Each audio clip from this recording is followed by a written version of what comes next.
We have Emil. Welcome, Emil. Thank you, Kevin, and welcome everyone as well. Really excited to be here. Right. All right. So just want to say, Emil, we're very lucky to have him here. He's a student at TMU. That doesn't mean he represents TMU. Okay. This isn't like we're not working on behalf of TMU. So we're going to just clarify that real quick. And who is running the show? The Bright Doctor. Who is the Bright Doctor? It's a platform that, it's immensely popular in Canada for people applying to medical school. We have question banks. It's essentially UWorld, but for Casper, for your interviews like MMIs, Cura Talent interviews. If you're applying to the US, the AMC preview, and so on and so forth. There's also like provincial question banks on health policy. So if you're, interviewing in Manitoba, for instance, you can brush up on some Manitoba, hot topics and so on and so forth.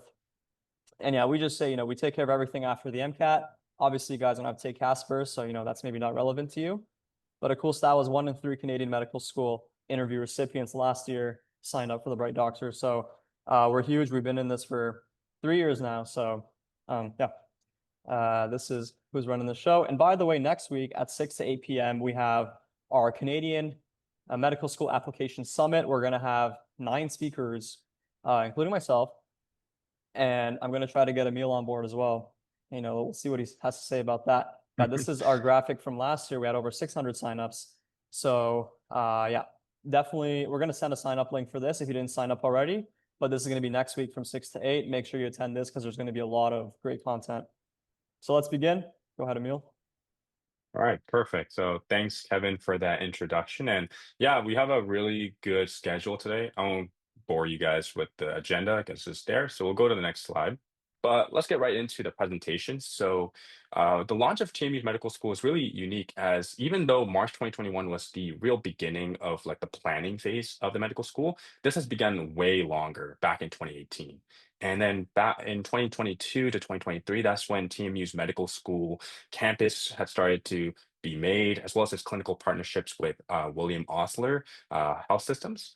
And then May 2024 to December 2024 is when it got accredited, as well with the MD admissions finally opening up. And now we are here today where we have the first cohort of roughly 105 postgraduate residents and 94 medical students. So it's really exciting times right now. So when we go to the academic and clinical curriculum, I think what really is cool about TMU is that it is divided up into 3 main phases. So this might be similar to other schools, but how TMU likes to do it is phase one is primarily focusing on the acquisition of knowledge. So this includes both medical anatomy and clinical skills, as well as knowledge about the health systems.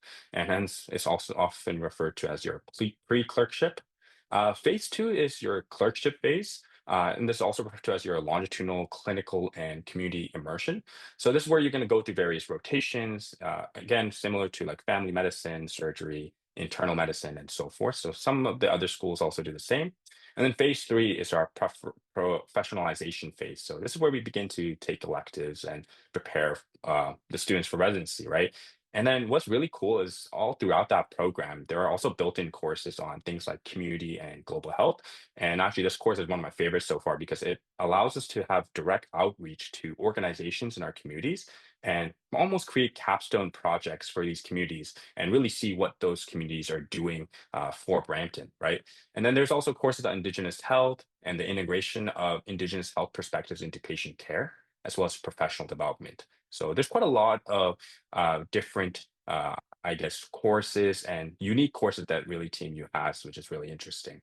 Another thing I want to point out is there is a lot of information about TMU's admission process we're going to be discussing, but I'm going to put more of the focus on some of the tips. So if I am going a little bit faster, it's just because some of this information is already kind of available on TMU's website. So Right. And guys, if I may, Emil, I know a lot of yeah. guys, a lot of people in the audience might be like, yo, I'm just trying to get into med school. I don't care the curriculum, Mhm. whatever curriculum. I just want to get my MD, right? Yeah. Pay attention to this. Okay. And I'm going to tell you why. I'm going to tell you why. Because when you interview, you do your Cura talent, when you're writing your essays, when you're doing all that stuff, if you can think of the unique aspect of their curriculum and integrate that into your answers, that's going to make you stand out. Okay. So this is why you should care about this. All right. This isn't just, oh, wow. Okay. Curriculum, whatever, whatever. I just want to get into medical school. No, pay attention to this because if you can align yourself with the mission of the school, it's only going to help you. Sorry. Oh yeah, for sure. Yeah. No, thanks for jumping in on that. And we can go to the next slide now. So now some of the admission requirements. So when it comes to some of the academic requirements, TMU is kind of interesting as it doesn't require things like MCAT and Casper. So some other schools do require that. And also, there's no really specific prerequisites or coursework that's also needed. So, like some schools may require things like biochemistry courses, maybe even some microbiology or psychology courses, but TMU doesn't really need that. So that's really interesting. Gives you the chance to meet diverse students out there from different backgrounds. And then there's some other academic requirements as you see there. When it comes to the non-academic requirements, this is where TMU does put a bit more focus and emphasis on. So this includes things like your autobiographical sketch or ABS, your CAF form, so where you have 3 referees, and then of course the supplemental components. And then we have the interview stage, and the interview stage is broken up into 2 main components. There is the asynchronous Kira talent interview, and it's just a video format with that's very similar to Casper. So there's going to be a lot of similar attributes, but obviously a little bit more focused to TMU and the PO region. And then we have the live virtual MMI, and again, very similar to other MMI interviews in Canadian schools. Specifically, this was the component for our year. All right. So moving along, supplemental components. So there's 2 main streams. There's the general admission stream and then the alternative admission stream. General being accessible to all pathways and all applicants. And it has 3 supplemental essays. I won't go through them because it's already on the website, but here are some of the essays.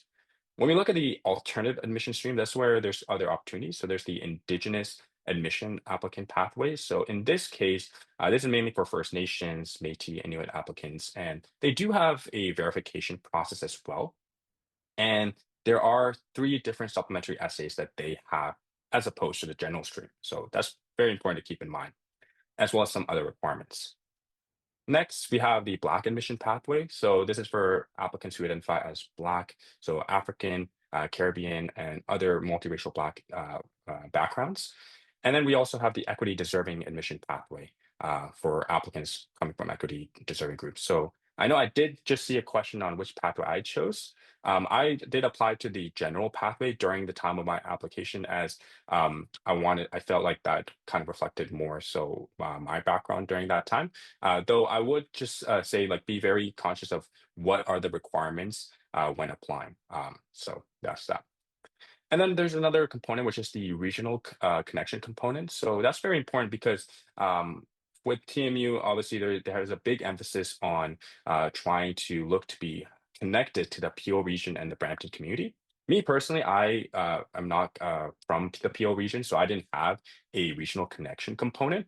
However, you still need to talk about your interest in looking to practice in these kind of communities, such as the PO region. So that's kind of what this kind of part you would be talking about if you don't have a PO region connection. So again, if you do have any other questions regarding the pathways, there are a lot of more information on the webpage. This is just more so a brief overview and such. So, okay.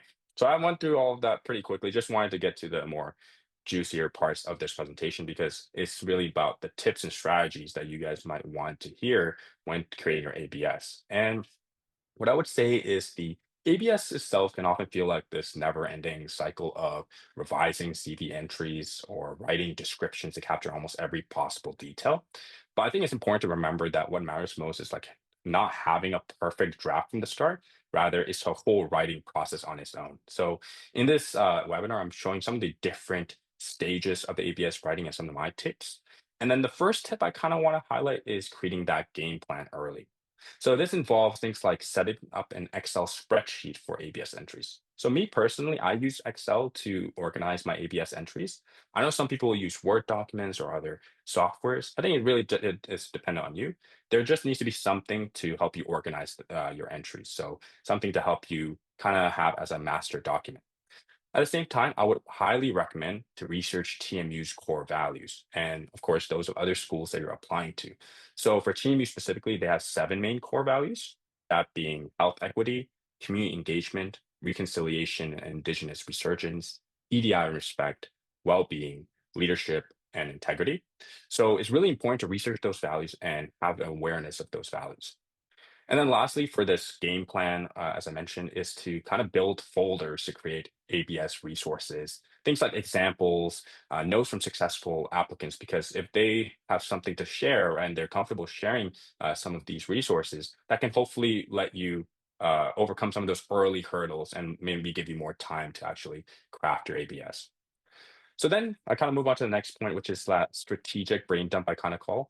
And that's because I think what I personally did was I listed and grouped as many experiences I can in my initial stages. And that's because sometimes you might think one experience holds more value than the other, but realistically, for TMU, I felt it really mattered to have a diverse array of experiences. So hence, I kind of tried to list as many experiences at the very beginning, just so that I have my options open. And eventually, I'll look to cut down, obviously, right?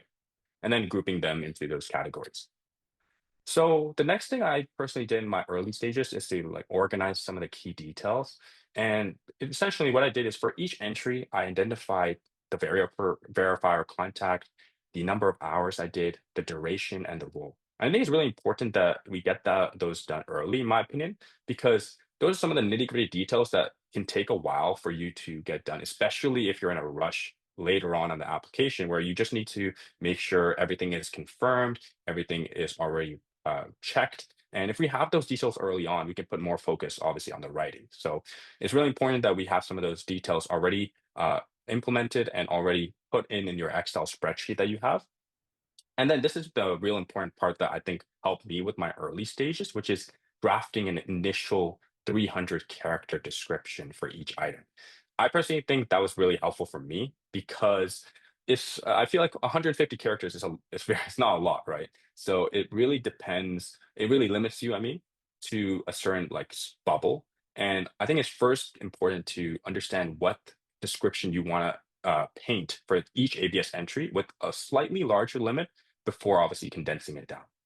And then the last thing I kind of want to mention for this slide is to identify potential mentors, right? And this is going to be really helpful because if you have ideally 3 to 5 mentors who can maybe review your ABS drafts, this could be pretty much what you can rely on and look to reach out to later on in the process. So next slide. All right, perfect. So now we're at the intermediate stage, and I often call this stage the lock-in phase because I think personally this is where you're going to be doing most of the work. And the first thing is drafting that condensed ABS entry based on the core values of each school.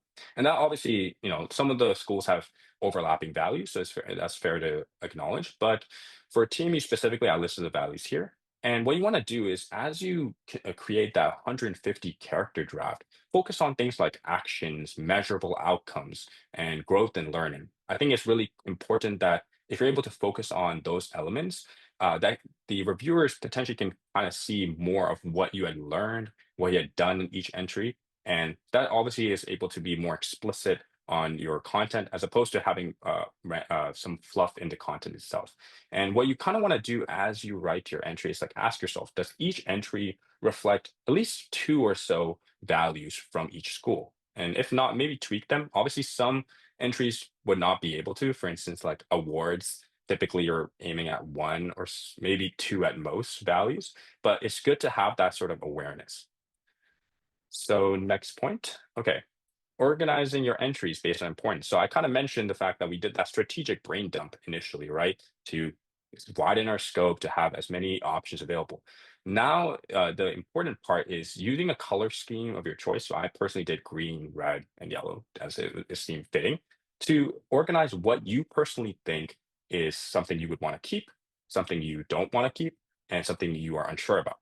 Now, I say color code them now, but don't remove them yet, because just because you might personally think they might not be fitting for your ABS application, doesn't mean that they might not be a good choice. Obviously, as you go through your mentors and they might give some feedback on your application, they may suggest otherwise that they really like something and they may suggest that that might be a good option. And that can often be because you don't want to overload all of your ABS entries into just a couple categories. So me personally, I did a lot of research in my undergraduate MSc degrees, but I still try to be mindful of not discussing everything about research, right? Because then you become a little one-dimensional, and everyone obviously has many other experiences. So that's something important. And then the next part is reaching out. I think that's really important because now we want to get as quick or like early feedback on some of those ABS entries that you had made. And that involves making sure to contact your verifiers, clarifying your role, your hours, and providing them with your ABS description. And that's just so your verifiers are aware that, oh, I'm applying for medical school and this is what I'm looking to talk about. And at the same time, another important aspect is to contact your mentors, right? So I don't contact all my mentors at once. When I was doing my application, what I did was I contacted roughly 2 to 3 mentors regarding the ABS for feedback.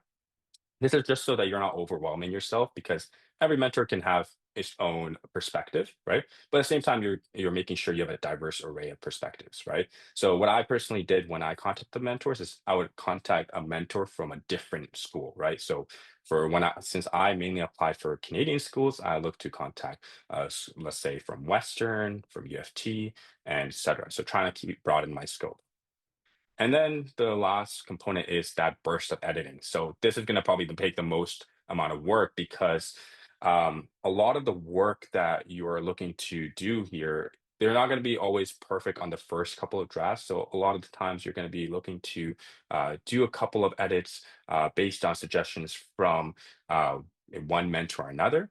And what I would suggest highly is to not do all of the edits at one sitting. I personally think it's important to do them in couple sessions because that way you can maybe have a fresher perspective on another look, right? So I personally look to break down my editing sessions into little chunks just because it helped me have a fresh perspective during each editing session.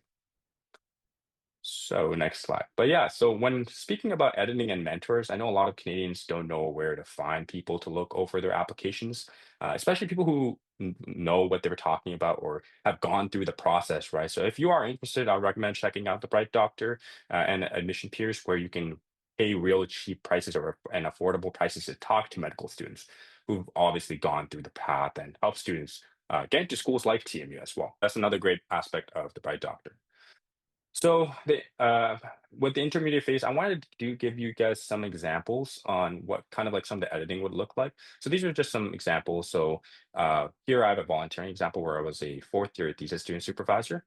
And then my description of this was supervising 4+ undergraduate students, thesis students, providing training and project guidance while being a primary resource for resolving questions and concerns. So it's not a bad description, but I think I could try to be a bit more concise and maybe add a little more detail by being more concise and cutting my character count. And I think character economy is super important because you have this 150 character budget and each character really matters. So if we look at that refined entry, if you go to the next part, Kevin. Yeah, perfect. So the refined entry I have for this is thesis project co-supervisor. So I put supervise 4+ thesis students, mentor 2 MSc students handling HIV, develop students problem solving and training, share daily feedback for reflection. So again, I got myself to add a little bit more detail. And this is not to say this, refined version is the best version available. You can always find room for improvement. But some of the early things I did was try to be a bit more direct in my wording. I personally also look to use enter and then start a sentence on the next line, because if you were to press enter as opposed to have whole sentences, that whole sentences would have an extra space. So as you can kind of tell, I would have enters into each line, and that kind of helped me save like a couple of characters, like 3 or 4 characters, right? But still, every character matters. And the last thing I did with my ABS entries is, again, I wanted to acknowledge what kind of roles I was trying to target. So here I have the CanMed roles. So those roles that I wanted to target in this entry were leader, communicator, collaborator, and professionalism. And that's very important for your mentors to also know, because if your mentors also know what you're trying to aiming for, they could potentially help see if that ABS entry is addressing those roles. So that's kind of how my editing process goes. I'll give you guys another example. So Kevin, next slide. All right, so the next slide is kind of an extracurricular I did. So this is a science teaching fellow at Western student as part of this program. So what I did was led design of interactive mod lab software to simulate in-person chemistry labs, enhancing online learning for 2,000 plus first-year students during COVID-19. So again, it's not bad, but I tried to edit it to make it, try to add more information, right? While being conscious of what I'm saying. So the refined entry is, I said, science teaching fellow for first year students. Mainly reason is sometimes people will not know what you're referring to as the students as partners program, because obviously um, it might not be something that is widely known by reviewers. So try to be pretty clear on what you mean by science teaching fellow, right? And then the description I changed was created 4 interactive modules, simulated in-person chemistry labs for 2,000 plus students during COVID-19. And then I added an extra point saying 72% found modules extremely helpful for learning. So that was based off surveys that we had done throughout the curriculum. So me adding that additional step and also actually had less character kind of is the way I edited my ABS throughout this process. So those are kind of some of the tips. And again, candidate roles I had listed down in case my mentors themselves and my peers who are looking to read my ABS for some feedback, they're able to see if I'm able to address things like the leader, communicator, and professionalism rules. So those are some examples. And next slide. And then, yeah, there's a demo activity bank as well. So if you're writing out your activities, the Bright Doctor actually has a really great essay bank with hundreds of activity examples. And I know Kevin's going to show this right now. So I'll let Kevin take it away. Right. If you go to our website, we have what we call the personal statement and activities bank. And we have like, if you're wondering, how do I describe my research? Well, here's 31 examples from accepted medical students and how they described their research. Yeah. So, I mean, how do I describe, something else, right? Like your most meaningful essays or extracurriculars and hobbies. You can just use this for inspiration. Yeah. Yeah. So that's another great tool to have just to know how you can look towards some of your content. And then finally, the last least stages, sorry, for my ABS writing and my tips. What I had done is essentially I call it the final stretch to near perfection. And I say near perfection because the ABS writing is a process, like I mentioned, right? So you'll always try to get better, but you can almost never reach perfection, right? So it's very clear to like be mindful of that, just so that you're not continuously looking to edit something that already is in pretty good stage, right? So what I had done was things like polishing edits and performing cross checks. So refining each entry to make sure it highlights again the duties, outcomes, my growth, right? And then again, ensuring that formatting itself is also consistent. Let's say that you're using particular abbreviations that are very common or punctuation. If you're going to be using those abbreviations and punctuation styles, make sure they're also applied the same way in each entry, right? So if you were to, let's say, use the and symbol in one entry, and other entries, you should also use the and symbols, just so you're staying consistent, right? And then use some short editing sessions for more focused proofreading, just because at this stage, it's likely that your ABS already is a pretty good stage, and it's just more so some of the nitty-gritty details. And then finally, personally, what I did is a final feedback loop. So I shared my polished ABS with 2 mentors for additional checks and suggestions. Again, we highlighted the Bright Doctor Marketplace as one example of where you can find mentors. But what I really wanted to highlight is that you want to ask them, does it sound like me? Does it show growth, alignment with medicine and some of the roles I mentioned? Does it describe outcomes effectively? And anything else I can improve on? Of course, like there's always going to be maybe 1 or 2 critiques, sometimes even no critiques, but it's really important that we are able to ask these kind of questions as we look to polish things up. And then finally, the last thing I can really say for the ABS component is to submit with confidence. Again, I want to reiterate again that it won't feel perfect ever. And even now, I can still always find ways that I can maybe touch my ABS entry just a little so it's slightly better. But one thing I can always look to emphasize is to be proud of the work that you had put in and to really trust the process all throughout. You had put in the work, you had done all the edits, you have listened to your mentors and peers. It's important that we trust that process and we submit with confidence as opposed to being worried about all these little details that you think could have maybe improved that just a little bit better. Because realistically, it won't make as much of a difference as opposed to something else. So that's kind of my personal suggestions. But yeah, so that's for the ABS. yeah, like you as you heard, like there's different kinds of ways people approach ABS, but I totally agree with numbers, trying to make sure you really sell yourself because this is kind of what really matters, right? You're trying to sell yourself as why you might be a really good doctor and for the future. So really try to like put yourself out there. So but yeah, now we go to the essay writing portion. So before I actually go some of the tips, right, I have so far, I kind of want to highlight some of the mistakes as well, which I think is very important. And this is just so that you don't make these mistakes when you start writing, right? So for the first mistake, what I want to focus on is spending too much time polishing early essay drafts. And I think this is personally was a problem for me because when you try to find every little way to write the best couple sentences, the best intro ever, I think you start losing focus on the actual story itself and what you want to tell in your essays. And also, it's very time consuming, at least for me when I had it, right? So I think for the first couple drafts, feel free to draft freely. There will be a lot of edits made, like as any other editing process will go, right? But try to draft freely. Think about the story itself, what kind of story you want to say, right? Create that story, map it to the values that you want to focus on. And then again, will come with the editing, but really try not to putting too much effort in the first couple of drafts, or at least like being too overcritical, right? So the next thing I would suggest is to always like one of the mistakes I made is writing to impress, not always telling a compelling story. And what I mean by that is that sometimes it might be sound to like be very flowery with your wording, or try to sound very flowery. But I think sometimes that can come off as inauthentic. And what I personally found was better is just to be more like direct with your content, how you say what you had learned or what you had done in each experience, as opposed to try like to put a lot of fluff or like flowery words, because it's important that you keep the extra words for something that's more meaningful and something that you can really add depth to your essay, as opposed to like trying to figure out what's the best way to write this introduction and so forth. So that's another.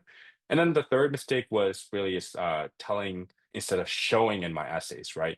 So this is a very common thing that happens where you might say this experience taught me integrity and equity in health spaces, but never really show what that looked like. So if reviewers were to read that, right, or at least me, if I was to read that, I kind of am left feeling wanting more or empty, right? I don't really know what you mean that this experience taught me integrity and equity, right? So you always want to show evidence in the values and action in the actions, not just name dropping or stating this value as a buzzer word or something that just to show that you looked at the values from each school. And that's super important because that shows that you're able to actually demonstrate how you had learned some of these lessons, like integrity and equity in healthcare spaces and so forth, right? So that's very important. Again, other potential challenges that you might face are as follows. So this could be that maybe some of your stories are a little too pre-med oriented, or maybe not connecting it back to TMU's mission statement. So that's another common mistake. But at the end of the day, this is really dependent on each student. So each student has his own journey and has his own share of mistakes that they might have to go through. So it's always personable, but that's just my fair share of mistakes. I don't know, Kevin, if you have anything to add in this part, or if like any mistakes that I feel like you commonly made in your early days for writing. Yeah, I actually had a whole webinar on like Hmm. mistakes I made. I'm gonna definitely present it next week because I'm gonna be speaking. Yeah, Okay. to those who just joined, we have another webinar 6 to 8 p.m. next week. This is the lineup from last year. It's gonna be a very similar lineup where we're gonna go in depth, how to write your UFT essays, how to make your activity description shine, how to craft your theme for your application, what to include and omit, right? And we have like people from Ottawa, especially talking about most meaningful. It's really sad to say, but the first time you write something, it's kind of cringy Oh yeah. for most people, at least for me, right? So that's why you want to start like right now. So you get that Hmm. first draft out of the way and then just kind of chill out for a few days and then go back. Hmm. Cause Hmm. because that'll let you have the time to like revisit your thoughts and it'll be like, oh, actually I could frame this like that. Go through things like our, activity bank, talk to mentors. You'll have time to, go over with your mentors, but start early. The first time, I had like less numbers. Try to get a lot of like numbers in there, like Hmm. this many members of this club. I helped, 10 plus things. We launched 5 initiatives that raised $50,000. Like, I really want people to use numbers because that's what I think speaks, and I didn't do enough. Okay, perfect. But yeah, so those were some of the mistakes. But when it comes to some of the suggestions that I would have when it comes to the essay writing, so we'll go to the next slide now. All right, so tips. So general tips, again, this could depend on you, like what kind of story you want to tell, but it is very similar to kind of how I had described the process for ABS writing. So first thing I would want to highlight is to brainstorm from your ABS essays. So entries, sorry. So essentially what I would say is to map each story to at least 3 core TMU values. So again, those TMU values I mentioned previously, like equity, leadership, community. Try to figure out which ABS entry can help address as many of those TMU values as possible. And then try to keep your brainstorming story based as opposed to being various isolated experiences themselves. So if you want to just click on the next, just so that they can see it. Yeah. So perfect. Yeah. So try to keep your brainstorming story based and well connected. And what I mean by that is that, let's say, in one of the essays, you wanted to really highlight that one of the reasons that you wanted to go into medicine was because you really thrived and did a lot of work in helping out marginalized communities, specifically low-income individuals and people facing poverty and homelessness, right? But let's say that you have multiple experiences in that story, right? Feel free to include them because they're part of the same story, right? Obviously, if you have the character space, right? But don't try to have an isolated experiences, right? Try like it might feel like you're trying to really sell yourself, but try to have that story being cohesive and well connected with connected experiences as opposed to isolated experiences. So that's something what I want to really emphasize when the brainstorming part. Then when it comes to drafting, again, I mentioned some of the drafting mistakes I made, right? But I can't emphasize, anymore than try to write freely and be open to like having a story first before making all those edits. And this, again, being by focusing on the story, less on the word limits, and trying to capture the lessons you've learned in those stories and the personal growth explicitly. And that's important because after a couple of drafts, you will start to hopefully refine other elements of your essay, like the structure. So I know personally, I used a lot of the STAR method. And the STAR method, if you guys don't know, it essentially involves you discussing the situation, the task, the action, and then the result. So this kind of was the method I mostly used in some of the essays, not all of them, but some, to help with my structure. And I think structure really matters because if someone is able to easily read your essay in one go and is able to understand your actions, your values, what mission statements you're trying to land, and the personal growth that you had encountered in that experience, the better the essay because that shows that essay is very clear and it's very cohesive, right? So that it's really aided by the structure of your essay. So the next thing I want to highlight on the next part is to contact your reviewers early. And this is for me personally, I look to find about 3 to 4 diverse peers and mentors to read and provide feedback on these essays. Again, the Bright Doctor is one place that you can look to seek for mentors as well as individuals who could potentially help with this revision. And I think it's very important to emphasize that essay feedback takes a lot of time and making sure that you give them enough time and enough time for yourself as well, because after essay feedback is provided, you would obviously need to act on that essay feedback. So it's really important to get those early drafts in. Again, they won't be perfect, right? But if we're able to at least have something and like a very compelling story to start with, right? Then hopefully we can look to tweak out on some of the edits and then do a revision process. And then the next component I want to highlight is the editing period. Again, the largest component of this all entire thing, because this is where you're going to be looking to incorporate a lot of the feedback while strengthening things like the essay structure that wasn't a major focus in the initial drafts, right?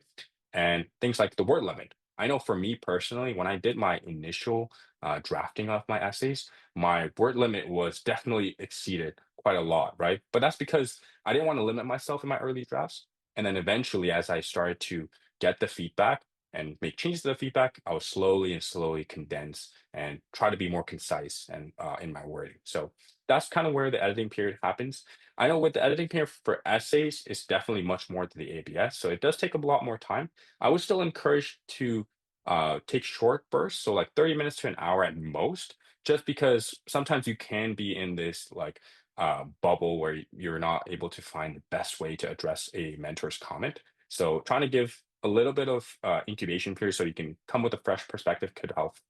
And again, another thing I really want to emphasize is to strengthen those reflections because it's important that, it's not just important that what you had done and what you had done in that essay that matters, but really how does that essay show that you have grown as a, better candidate for for this practice for the field of medicine, right? If you're able to show growth and reflect on each of your experiences in your essays, I personally think that that really helped me like stand out on how I believe that I'm a really good candidate for each of the medical schools that required an supplemental essay. So I think personally that really helped me.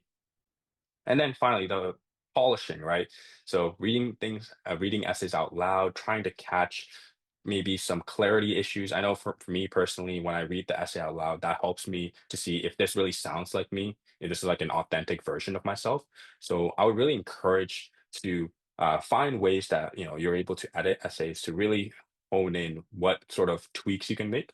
And again, try to get a final read from an additional peer or mentor just to see if they might have any other suggestions.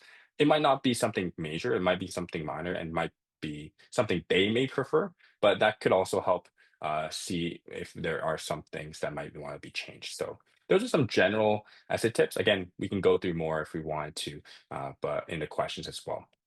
So, and by the way, like I said, for coming to this webinar, we will be giving actually everyone $5 toward their first booking. So to get the credit, you just have to make an account, I believe, by 9 p.m. or log in if you have already have an account. So that's really nice because I know sometimes this whole process can be very draining.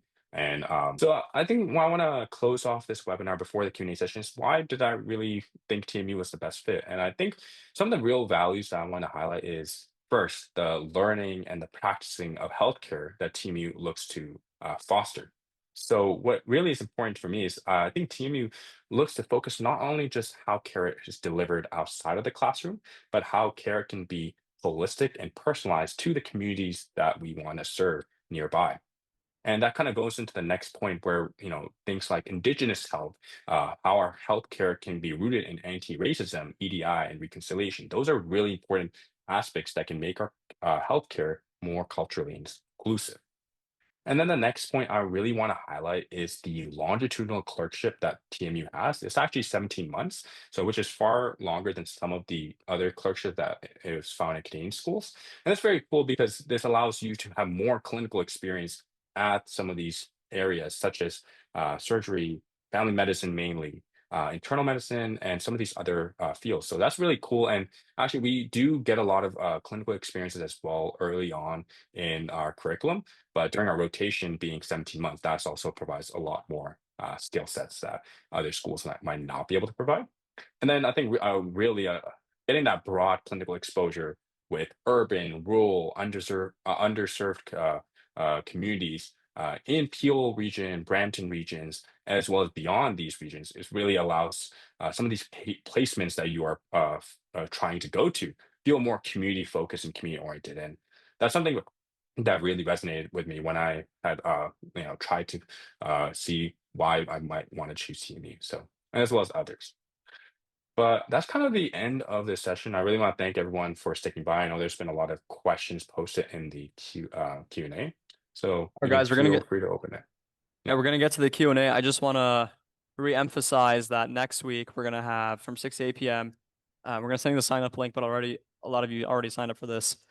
We're gonna have the medical school application summit. This is 2 hours. We're gonna have 9 different speakers. Okay, we ran this last year. So this is the poster from last year, talking about so many different topics, going in depth. So just like Emil said, write everything out right now because by next week we're going to talk about like specifics on writing them, and I want you guys to have like a draft that you can use information the information we give you to revise what you already have written down instead of coming here and just creating your first draft based on our advice, this is one of those things where, you want to take it seriously.